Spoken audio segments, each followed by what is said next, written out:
வணக்கம் அன்புறவுகளே! எல்லாரும் எப்படி இருக்கிறீங்க? நல்லா இருக்கிறீங்களா? எல்லோரும் நல்லா இருக்க வேண்டும், நலமோடும் வாழ வேண்டும். நானும் நல்லா இருக்கிறேன். என்னுடைய காணொளி பார்த்து சப்போர்ட் பண்ற அனைத்து உறவுகளுக்கும் ரொம்ப ரொம்ப நன்றி. இன்றைக்கு நான் ஏபிசி சாலட் தான் செய்ய போறேன். இப்ப ஏபிசி ஜூஸ் என்று சொல்லி வருது. ஏபிசி ஜூஸ் குடிச்சா அழகா வரலாம், பளிச்சென்று வரலாம்ன்றெல்லாம் இப்ப அதுதான் அதிகமா பகிரப்பட்டு கொண்டிருக்கு, பார்த்து கொண்டிருக்கிறோம். அப்ப நாங்க ஜூஸ் குடிக்கிறத விட இப்படி நாங்கள் ஃப்ரெஷ்ஷாக சாப்பிடும்போது எங்களுக்கு இந்த வெஜிடபிள்ஸில் இருக்கிற முழு சத்துமே முழுமையாக கிடைக்கும். ஃப்ரெஷ்ஷாக சாப்பிடும்போது தான் நான் இப்போ இந்த சாலட் செய்ய போகிறேன். வாங்க எப்படி செய்கிறேன்றதை பார்ப்போம். தேவையான வெஜிடபிள்ஸை நான் கழுவி எடுத்திருக்கேன். கழுவி எடுத்துட்டு கேரட்டை துருவி எடுத்திருக்கிறேன், பீட்ரூட்டையும் துருவி எடுத்திருக்கிறேன், ஆப்பிள், கேப்சிகம், டொமேட்டோ, சலாதியில் இதெல்லாம் நான் நீட்டாக மெல்லிசாக கட் பண்ணி எடுத்திருக்கிறேன்.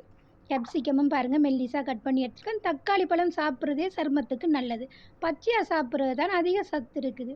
எல்லாம் நான் அழகாக மெல்லிசாக வெட்டி எடுத்துட்டு ஒலிவ் எண்ணெய் சேர்க்குறேன். ஒலிவ் எண்ணெய் கூடி உடம்புக்கு மிச்சம் நல்லது, சாப்பிட்றதும் நல்லது. ஒலிவ் எண்ணெய் நாங்கள் யூஸ் பண்ணுறது மிகவும் சிறந்தது.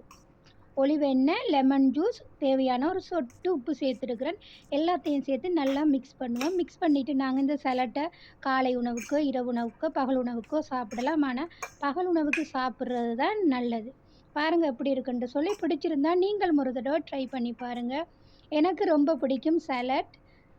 சோறு சாப்பிட்றத விட நான் அதிகம் சாலட் தான் சாப்பிட்றது. அதிகமாக சாலட் தான் சாப்பிட்றது. எனக்கு ரொம்ப பிடித்த உணவு தான் சாலட். பாருங்கள் எப்படி இருக்குன்னு சொல்லி பார்க்கவே நல்லா இருக்குது. நீங்களும் ஒரு தடவை ட்ரை பண்ணி பாருங்கள். இப்படி நாங்கள் சாப்பிட்டாலே எங்களுடைய முகம் பளபளன்னு வரும். ஹெல்த்துக்கும் நல்லது, ஒரு ஆரோக்கியமான உணவு. பிடிச்சிருந்தா லைக் பண்ணுங்கள், கமெண்ட் பண்ணுங்கள், சப்ஸ்கிரைப் பண்ணி சப்போர்ட் பண்ணுங்க உறவுகளே. மீண்டும் இன்னொரு காணொளியோடு உங்கள் பானு. நன்றி உறவுகளே.